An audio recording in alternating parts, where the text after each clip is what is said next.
So sometimes we get the opportunity to learn from great examples, okay? So let's do that right now. Let's take Ellen, because she made the mistake of being in the room, okay? Who has had the hard sell from Ellen like this? Shelley, I don't show a record of you closing any transactions with our law firm, and I'm trying to figure out why. Can you give me a reason? Who's gotten the hard sell from Ellen? Never. So then, then you're not doing your job. Yeah, I kind of suck. So I'm unemployed right now. Oh, good. Because I keep telling her bosses, like, I got a job. The second you even look cross-eyed at her, I'm right. So then how do you sell? Well, I tend to incorporate people into my life. That's kind of how I do it. Okay. Interesting answer. So how much time do you spend on the phone cold calling agents for their closing business? I don't spend a whole lot, but I will text and I reach out and I do lunches, so it's more of that type of social thing, or drinks if they prefer, or getting your nails done if they're on a diet. Well, however you got to do it, but as long as you stay in front of them. But just the cold call. A cold call. Like you're gonna move my closing business over to you with the phone call today.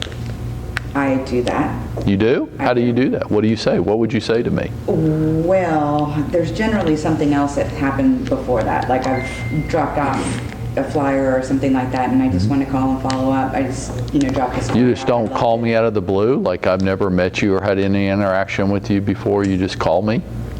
I have done that. I've done this a long time. How much do you do of that now?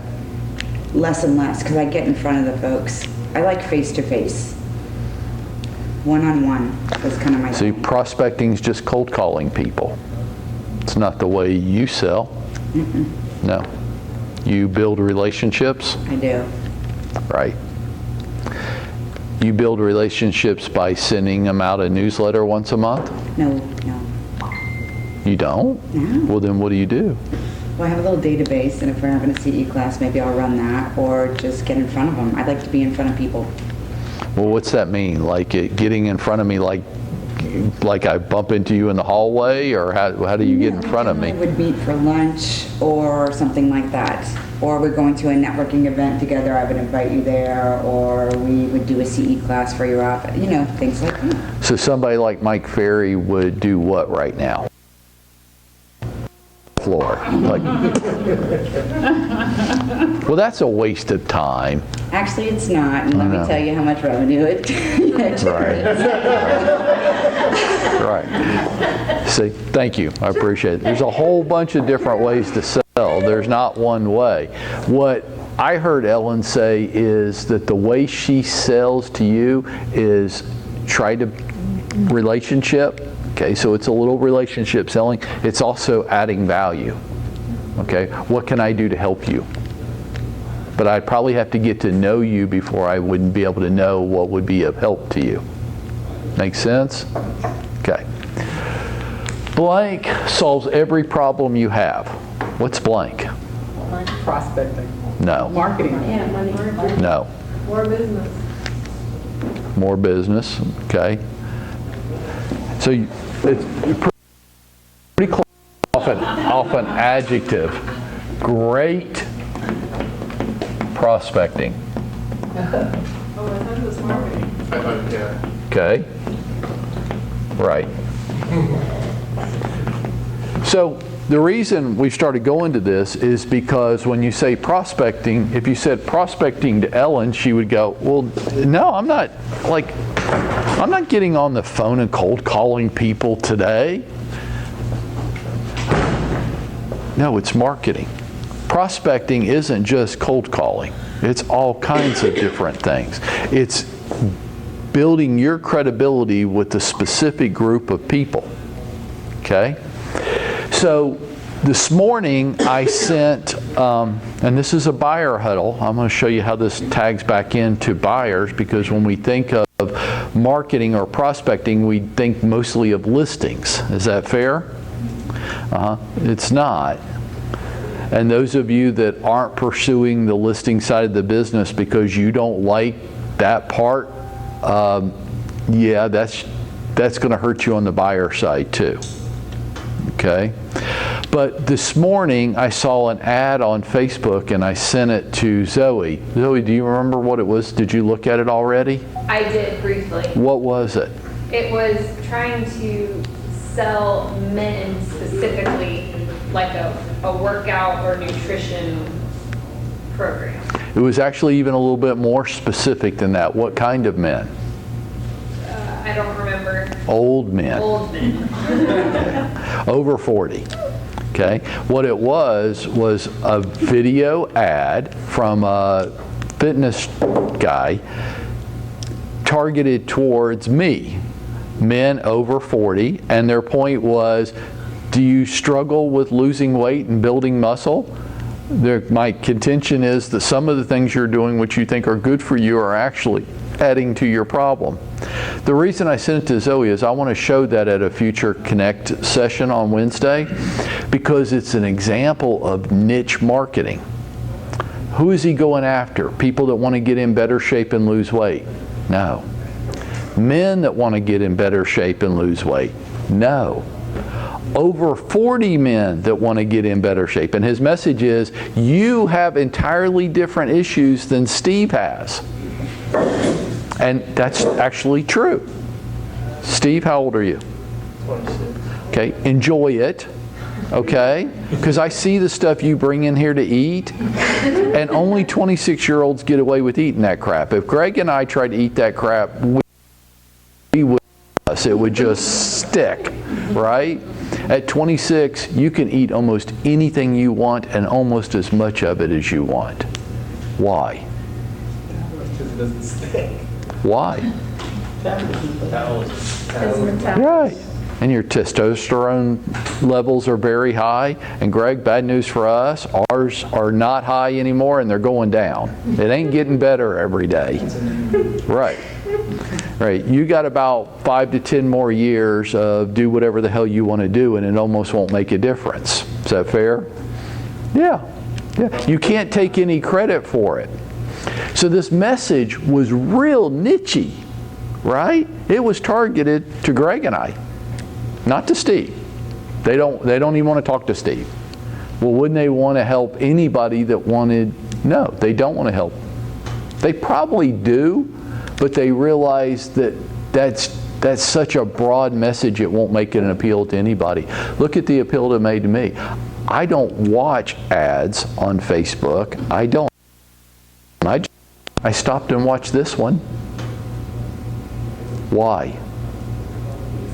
It was about me. That's what it was. He was speaking to me. I'm going, hell yeah, that's a problem. And right? And he's saying, then he says the most, watch Jay, you'll love this. He says the thing that's irresistible, right? Are you actually being good and it's hurting you? Like, are you doing things that you think, or could you be working out too hard? I'm like, hell yeah. That's my problem. I'm working out too hard, Greg.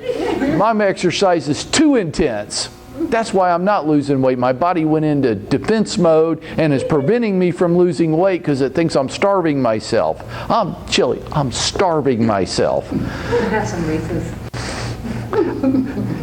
This guy got me to stop the scroll and watch his video, which was like 4 to 5 minutes long. I don't stop and watch ads. I definitely don't stop and watch a 4 to 5 minute ad, but I did this morning. And then I caught myself, and I'm like, this guy got me. Why? It was so niche-y, it appealed directly to me. It was like this guy was in my head talking to me. And so I sent it to Zoe, and I was like, yeah, we got to talk about this. Not that I'm going to do it, but he got me to watch. And I'm talking about it with you. He did exactly what he wanted to have happened. Why? Because he got down. Are you talking to your people at that level? Centennial Lakes. right? How do you get me to stop the scroll and watch saying, oh, that's my neighborhood. Why is this woman standing in front of our subdivision entrance? What are you talking? That's my kid's school. Now I'm interested, right? What are you doing like that? That you're talking to a targeted audience, a niche audience that's so specific that if they came across it in their newsfeed on Facebook, it would make them stop and watch. Hold it, that's me. I'm an over 50 guy that's working out too hard and starving himself and it's not working. That's right. What am I doing wrong? Oh, I just need to take your supplements and then everything would be better. No, I'm not going to do that. But you got me to watch. Oh my gosh. Somebody screech. It's coming for you, Shelley. It's going to attack. Now it's going to Tara. What is it? What has to be left? Yes. Look, I like that. Stop. It's kind of crunchy. That's a South Georgia one. They have a very distinctive taste. Where did it really go? Okay. So, did we get that on tape? Okay, good. I'm good for lunch now. So typically when we think of marketing or prospecting, we think of the listing side of business. But how does it apply to the buyer side of business? Tara? Now you can speak to maybe an apartment complex. You paying $1,500 a month in rent. It could be really specific to them and maybe show them how they can have as opposed to renting. And how would you get the people that live in that apartment complex to actually stop the scroll and go, hold it, that's me? A targeted Facebook ad. And what would it look like that would cause me to go, hold it, that's my life? I would say, are you something a month? Okay, and how could you make it even a little more nichier? Tenants of Sugarloaf Club. What if you use the green screen and you just put a picture of the front entrance right behind you on the screen? Like, hold it, that's my neighborhood, right? Okay, good. So you do have to get your message out there. You do have to market yourself. You do have to get people to take an interest in you, just like that guy did with me this morning, right? And then just like on the listing side, like you aren't getting away from this. You can try, you're just not going to get great results. You have to have a robust follow-up campaign, like a 20-step follow-up campaign that every prospect you run into, you put on a 20-step program. What would that be? So let's use Greg, because it's so much easier and more fun to pick on Greg. And I think it's easier to see sometimes than it is for me. So if we wanted to give a Greg advice on how to do more mortgage business with real estate agents, what would we tell him to do? Well, first, we would have to know that Greg actually exists, right? Because like newsflash, you're not the only mortgage person in the Atlanta market. You probably noticed that. There's a lot of them, right? So why Greg? Well, first I'd have to know that he exists. Second, I would have to know why I would benefit in doing business with him versus the people that I've been doing business with. Why? Changing's a pain in the butt. Why do I want to change? What's in it for me? How's he going to make that impact? So, Tara, how about if he just cold calls you this afternoon? Hey, Tara, this is Greg over at Federal Savings Bank, and I was just wondering if there was a mortgage company out there that you felt could save your customers more money and close quicker, would you be interested? Would you? Huh? I'm sorry, I didn't hear you. Would you? Yes. You would? Okay, great. Is that going to work with you? Now, Greg, from that point on, get your mortgage business the rest of your career? Good. Really? That's all it takes? Well, you know, he has to catch me at the right time. I'm suffering with my current lender, and he just speaks to me at the, Okay, so he got lucky. You had a need. yeah. Uh-huh. Uh-huh. And cold calling, just calling you on the phone? What if he was calling you right now? And he missed the call. Back? If he didn't leave a message, no. What if he did leave a message? I may call back. You may not, right? Depends on how you feel. Yeah. Uh-huh. So what would you tell him to do? If he wanted to make an impact with any of you, okay, so then what? A video. How about a personal video? Or a video to the agent? Okay, so what if he just texted you a real short video? Hey, Tara, tried to call you today. I'd love to speak to you about your real estate business when you get a minute or two.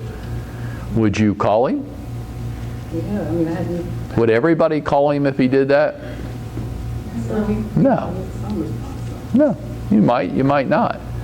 So then I talked to Greg. I'm like, Greg, did you reach out to Terry? Yeah, I called her and I left her a message and I sent her a text video.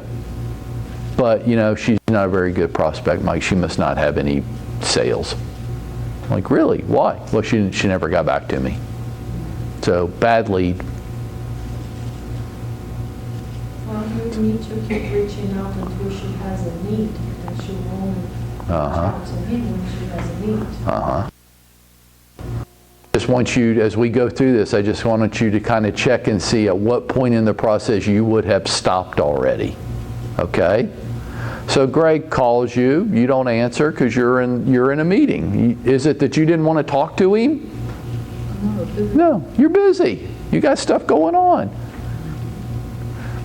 Leaves you a message. You may not call him back. He texts you a video. Okay? Are you like, oh, this is my lender for the rest of my career now? No, but I would call him. I mean, you've done all that. Okay. Got my attention. Okay. How many people in the room would still shrug it off? Yeah. I get a lot of people calling, leave me messages and text me stuff, and yeah, I don't, unless I had a specific need. Okay. So what if he sent you a handwritten note? I would have called him. I would have called him. Okay. And what if he reached out and made a connection with you on Facebook and Instagram? Would you accept the friend request? Yeah, why not? Who wouldn't? Okay. Great. Now, on your news feed, like every day, there's something from Greg. What if Greg had a group page on Facebook that he invited you to that was like something that helps you sell more homes in less time? Like you went there and it was like, yeah, this isn't bad. This doesn't completely suck. This is actually okay. Okay? Just think about where you would have already stopped right now in your business. Okay? Now, about every 4 or 5 days, you're getting an email from Greg with an embedded video in it. It's just a short 1 minute or less message. And it's just like, hey, wanted to let you know this. I might have unsubscribed. You might have. But then in that case, at that point where you're going, look, this is getting annoying, what I would say to Greg is, she ain't your people. There's 40-some thousand real estate agents in Atlanta. Leah ain't one of your people. Next. Okay? Now, every month, Greg has a newsletter. And you get that. He starts sending that to you. Probably just emails it to you. All right? Now, he calls you. When? When it feels appropriate. If you had returned one of his calls, maybe he calls you on a more frequent level. There's something going on in your life that made you maybe be interested in a mortgage lender. Maybe you've just never had one pay that much attention to you. How many of you, now watch this, Greg's going to love this. Right now, how many of you can say you ever had a mortgage originator go to this point with you? See how easy it is? Nobody's doing anything out there. Watch this. So raise your hand and keep your hand up, and let's just see where it makes it solicit you for your referrals. Okay. Okay, keep your hands up. Let's just play a little game. It won't take long. You won't get tired, Jay, okay? You'll be okay. Okay, now after that call, they texted you a video. Keep your hand up if it's ever happened. And they reached out on Facebook and Instagram and connected with you. And they kept sending you weekly, regular videos via email. And I unsubscribed.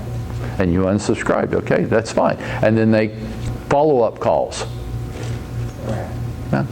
Greg, see how easy it is? I'm going to continue. Look, you got a room full of productive real estate agents. Nobody does anything. I averaged over 800 transactions a year for more than a decade. Do you know how many people ever solicited my mortgage business? Ever? Other than send me some bullshit email or something in the mail? Zero. Never. In your business, would 300 to 350 closings a year be significant for you? Yes. It would. Nobody ever went past an email solicitation with me. See how easy it is? What's your view on that? I mean, does that look like there's a lot of really motivated, dynamic mortgage originators in the Atlanta market? Like, isn't that their job? I mean, sure, they've got to take the loan apps and get it all processed and everything, but isn't that you ran a really big mortgage company? And I'm telling you that none of your people ever solicited me or apparently anybody in the room on any kind of consistent basis. Does that make your stomach turn a little bit? Oh, it used to drive me crazy. Because that's their job. And you can hire processors and closers behind them to get all this stuff done, but you can't hire people to go out and solicit and call on the real estate agents for their referrals. You know what? I mean, I have given the process that I use, just one aspect of marketing is what I do with listing agents when I get a contract. Process. I have offered to give that to absolutely any mortgage originator. I've probably spoken to 30 in the last 2 years. And can't even imagine how many in the last 6 or 7 years. Give it to them. Here's the process. This is what you do. Absolutely not one has taken me up on it. Not one person. And it's proven that it works. I feel your pain, brother. So here's what I hypothesize. Speculate. Speculate is easier to say. Here's what I speculate. They do want to take loan applications, and they do want to help people get their financing through to closing. They do not want to do the... And it is proven because nobody in this room has ever had a mortgage person implement a robust campaign on them. And if you had, as a professional yourself, would you not be impressed of the effort? And here's what I want to say to you. The same thing that we're pointing out with Greg is true in your business too. Ain't nobody doing anything. They didn't get into real estate because they wanted to do the sales and the marketing. They do want to help people buy and sell homes.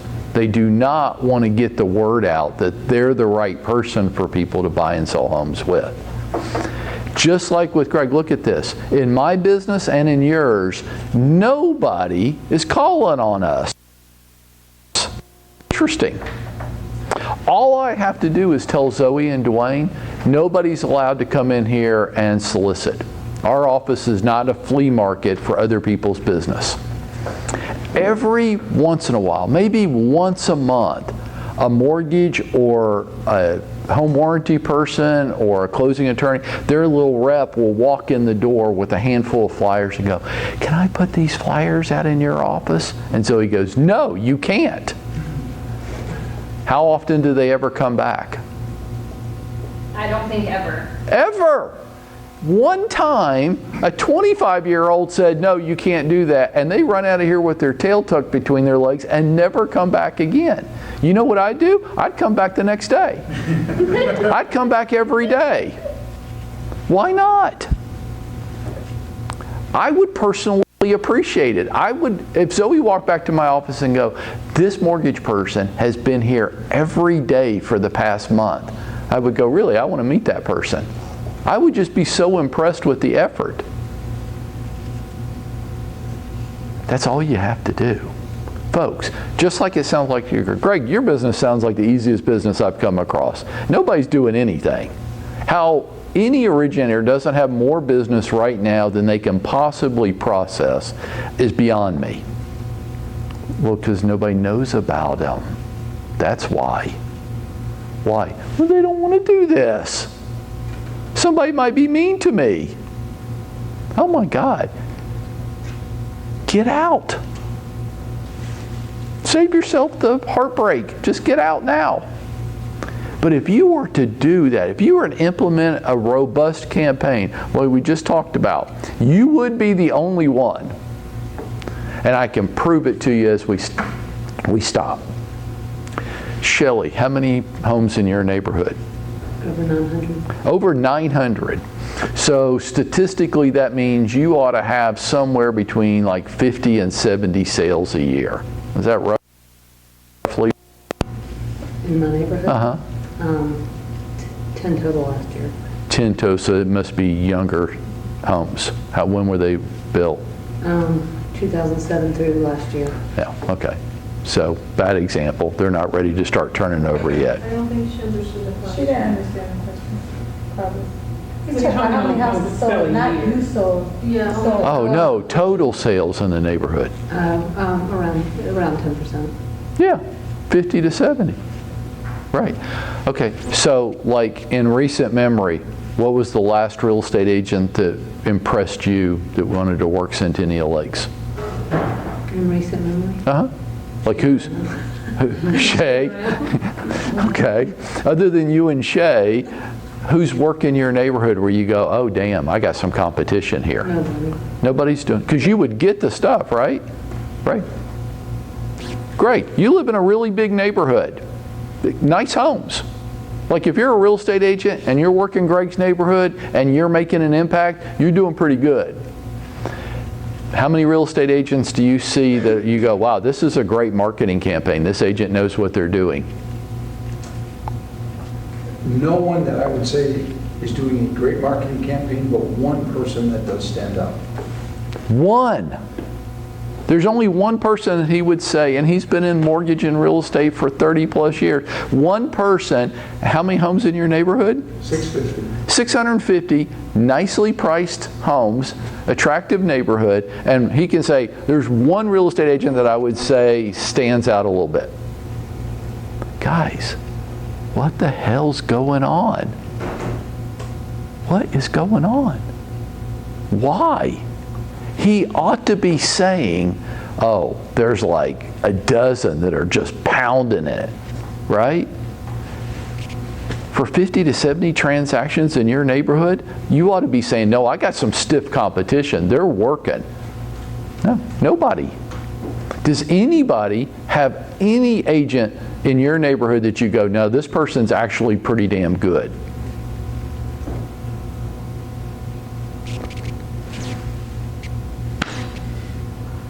What if you were?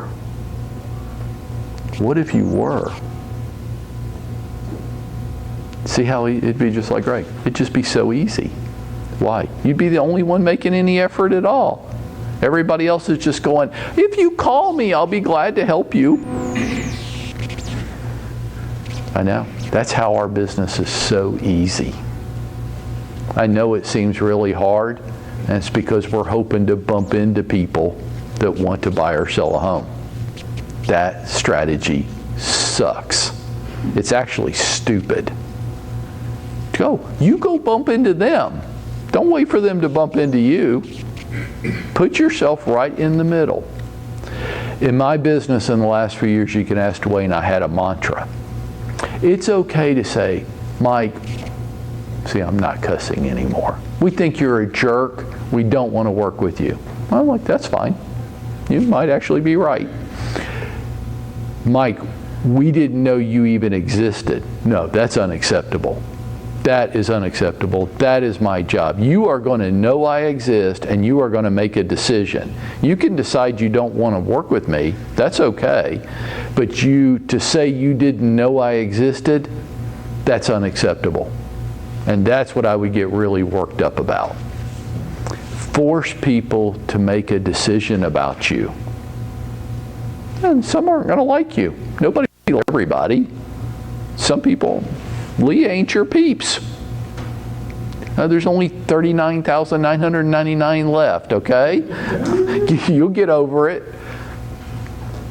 Force people to make a decision to work with you. Force that neighborhood to make a decision. Right now, they're not making a decision. They don't know you exist. That's unacceptable. And when you do that, I promise you, I don't write this on the board if it's not true. I look like an idiot. Great prospecting solves every problem you have. You can't think of a problem you have that I can't show you how great prospecting will solve it. And you get to go do that right now. See how cleverly I close that? Ready? Great.